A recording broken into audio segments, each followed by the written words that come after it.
నమస్కారం, మీడియా టెలివిజన్కి స్వాగతం. ఢిల్లీలో చక్రం తిప్పుతాను. అధికారంలోకి వస్తే అందరూ మన వాళ్ళే, అందరూ దోస్తులే. అధికారం లేకపోతే నా చుట్టూ వాళ్ళు అందరూ దొంగలే, ఎవడిని నమ్మను. ఇదిగో ఇవే చంద్రబాబు నాయుడు గారిని వెనకాలకు తిరిగి ఒక్కసారి చూసుకోమంటే గుర్తొచ్చే కీలక అంశాలు, కీలక సాక్ష్యాలు ఈ మాదిరిగానే ఉంటుంది. అయితే కట్ చేస్తే ఇప్పుడు కూటమి ఆంధ్రప్రదేశ్లో అధికారంలోకి వచ్చింది. చంద్రబాబు, పవన్ కళ్యాణ్ ఎక్కడ ఊహించలేని గెలుపు ప్రజానికం ఇచ్చేసరికి ఒక్కసారిగా ఇప్పుడు ప్రభుత్వంను, కూటమి ప్రభుత్వంను పరిగెత్తించే కార్యక్రమంలో వాళ్ళు ఫుల్గా బిజీగా ఎక్కడా చిక్కకుండా దొరకకుండా చాలా జాగ్రత్తలు తీసుకుంటున్నట్టుగా హైప్ క్రియేట్ చేస్తూ అడుగులు ముందుకు వేస్తున్నారు. ఎవరైనా అధికారంలోకి వచ్చిన తొలి నాళ్ళల్లో చేసే కార్యక్రమాలు ఇదిగో ఇలాగే ఉంటాయి. ఓ 2 సంవత్సరాలు పోతే కానీ ఇక ఆ తర్వాత అసలు సిసలైన ఆట మొదలు కాదు. ఇక ఆంధ్రప్రదేశ్లో అధికారం కూటమికి వస్తుందని కానీ, తెలుగుదేశం పార్టీ గెలుస్తుందని కానీ తెలుగుదేశం పార్టీ అధినేత చంద్రబాబు నాయుడు గారే అనుకోలేదు. ఎక్కడ ఆంధ్రప్రదేశ్లో ఏ సర్వేలు కూడా ఇవి గుర్తించలేదు. అయితే రివర్స్లో వచ్చిన ఈ గెలుపు, దీని వెనకాల మాత్రం చాలా పెద్ద అనుమానాలే ఉన్నాయి అన్నది అందరికీ తెలిసిన సత్యాలే. ఇప్పటిదాకా సైలెంట్గా వస్తున్న వైఎస్ఆర్సీపీ పార్టీ, ఆంధ్రప్రదేశ్ మాజీ ముఖ్యమంత్రిగా ఉన్న జగన్ గారు ఒక్కసారిగా నిన్న చాలా ఆగ్రహం చెందారు. అవును, సైలెంట్గా ఉన్న జగన్ ఇప్పట్లో లేవడులే, ఇప్పట్లో మాట్లాడడులే అనుకున్న వాళ్లకు ఊహించని చెంపదెబ్బ మాదిరిగా జగన్ నెల్లూరు వేదికగా పెన్నెల్లి రామకృష్ణారెడ్డి గారిని ములాఖాతులో కలిసిన అనంతరం మీడియాతో మాట్లాడారు. ఇక్కడ జగన్ హావభావాలు, మాట తీరులో పూర్తి భిన్నంగా మనకు కనిపించింది. నిజానికి ముఖ్యమంత్రి స్థాయిలో జగన్ ప్రమాణ స్వీకారం చేసినప్పుడు 2019 తర్వాత ఓ కొత్త రకమైన జగన్ను మనం చూసాం. ఏది అవసరమో అదే మాట్లాడడం, ఎంత తక్కువగా పని చేయడం పైనే దృష్టి పెట్టాడు తప్ప అడ్డంగా మాట్లాడలేదు. ఎక్కడా కూడా పర్ఫెక్ట్గా మాట్లాడడం, పర్ఫెక్ట్గా విమర్శించడం, జాగ్రత్తగా ముందుకెళ్ళిన వైన్యాన్ని జగన్ని అప్పుడు చూసాం. ఇక అంతకుముందు 2014 ఆ టైంలో పూర్తిగా జగన్ ఒక మాస్ యాటిట్యూడ్గా చూసాము. ఏదున్నా రఫ్ ఆడించే జగన్ను చూసాం. ఇప్పుడు కట్ చేస్తే మళ్ళీ అలాంటి జగనే వచ్చాడు.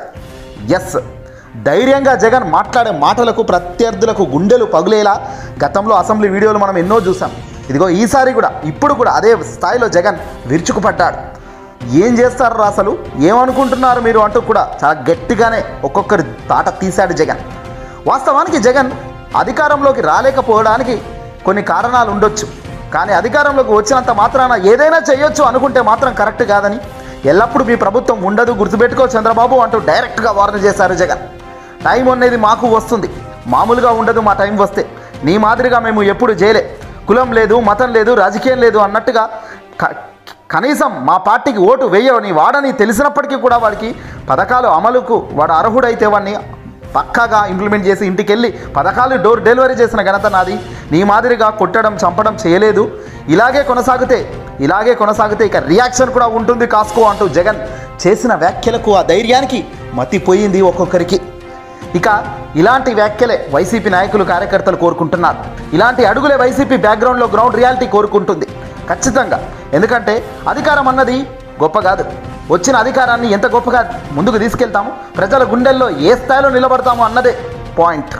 ఈ పాయింట్నే జగన్ గుర్తు చేస్తూ మాట్లాడిన మాటలకు ఆంధ్రప్రదేశే కాదు, దేశం మొత్తం కూడా ఇప్పుడు షాక్ అయింది. ఆ ధైర్యానికి ఢిల్లీ పెద్దలు కూడా హడలిపోయారట. మొదటి నుంచి జగన్మోహన్ రెడ్డి గారంటే కాస్త ప్రజాదరణ పొందిన నేతగా ఎదిగిన జగన్ను ఎక్కడ కూడా ఇబ్బంది పెట్టే కార్యక్రమాలకు దేశ ప్రధాని మోదీ పోలేదు. పైగా మోదీ ఎప్పుడు కూడా జగన్ను డైరెక్ట్ జగన్ అని కూడా విమర్శించిన దాఖలాలకు పోలేదు.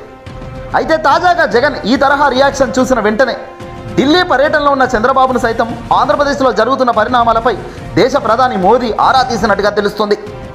అడ్డంగా ఎక్కడా దొరకొద్దు అని చంద్రబాబుకు సలహాలు ఇస్తున్నారట కేంద్ర పెద్దలు. ప్రభుత్వం, కూటమి ప్రభుత్వం, మా భాగస్వామ్యం కూడా మీ రాష్ట్రంలో ఉంది కాబట్టి జాగ్రత్తగా అడుగులు వేయాల్సిన ఆస్కారం ఉంది.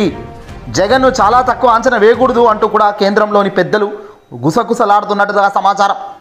జగన్ను ఎప్పుడు ఎక్కడ తక్కువ అంచనా వేస్తే అక్కడే మనకు ఉప్పగులే పరిస్థితి మన ప్రభుత్వం వస్తుంది అని కూడా చంద్రబాబు కూడా తెలుసుకున్నారు. మేనిఫెస్టో లాంటి పెద్ద పెద్ద కార్యక్రమాలలో ప్రకటించేటప్పుడు కూడా కేంద్రం చాలా జాగ్రత్తగానే అడుగులు వేసింది. చంద్రబాబు, పవన్ కళ్యాణ్ ఇద్దరే మేనిఫెస్టోను ఓపెన్ చేశారు తప్ప సూపర్ 6 అనే మేనిఫెస్టోలు మేము కూడా భాగస్వాములుగా ఉంటామని కానీ, మేము ఈ మేనిఫెస్టోకి కట్టుబడి ఉన్నామని కానీ కేంద్ర పెద్దలు ఎక్కడా చెప్పలేదు. కనీసం ఆ మేనిఫెస్టో మీద చంద్రబాబు పక్కన, పవన్ పక్కన ప్రధాని మోదీ ఫోటోనే కూడా వేయొద్దు అనే ఆదేశాలు ఇచ్చారంటేనే ఇక్కడ క్లియర్ కట్గా అర్థమవుతుంది చంద్రబాబుపై మోదీకి ఏ స్థాయిలో నమ్మకం ఉందన్నది. కేవలం అధికారం కోసం ప్రధాని మోదీ, అమిత్ షా వీళ్ళంతా జతగట్టారు తప్ప చంద్రబాబుపై మాత్రం నమ్మకం లేదన్నది క్లియర్ కట్గా తెలుస్తోంది. చంద్రబాబు, పవన్ మాత్రమే ఈ సూపర్ 6 మేనిఫెస్టోకి బాధ్యత వహించాలి.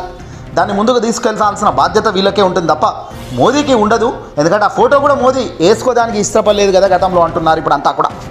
జగన్ను ఎప్పటికప్పుడు గమనిస్తున్న ఢిల్లీ పెద్దలు తనకు గొప్పగానే మళ్ళీ మర్యాద ఇచ్చే కార్యక్రమాలు చేస్తున్నారు.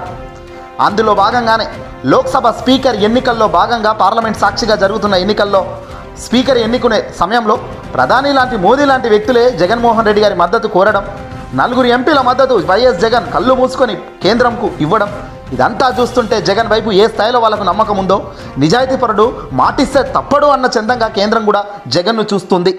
చంద్రబాబును మాత్రం ఈ తరహాలో చూడట్లేదు అనే దానికి అనేక ఉదాహరణలు ఉన్నాయి.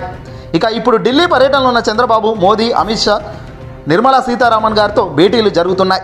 మరి కట్ చేస్తే చంద్రబాబు ఢిల్లీలో ఎలాంటి ప్రెస్ మీట్ పెడతాడు? ఢిల్లీలో ప్రెస్ మీట్ పెట్టి ఏం చెబుతాడు? ఆహో ఓహో ఇవి తెచ్చా అవి తెచ్చా అని ఏమైనా చెబుతారా? లేదంటే ఏమీ తీసుకొచ్చే పరిస్థితి లేదని చెబుతారా? దీని తర్వాత దాని ఎపిసోడ్ మాట్లాడదాం.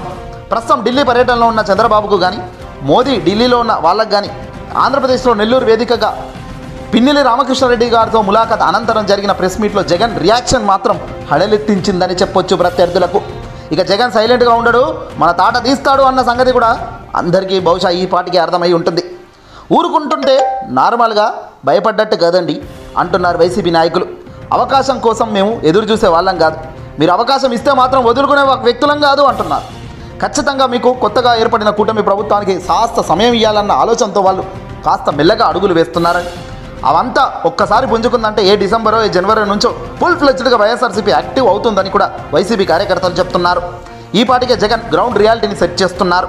మిస్టేక్ ఎక్కడ జరిగింది, ఎక్కడెక్కడ అధికారంలో ఉన్నప్పుడు ఎవరెవరిని నెగ్లిజెన్స్గా పక్కన పెట్టాం, ఏం జరిగింది అనే కోణంలో తాను ఇప్పటికే ఫుల్ ఫ్లెడ్జ్డ్గా 100కు 100% ఫీడ్బ్యాక్ని తెచ్చుకున్నారట.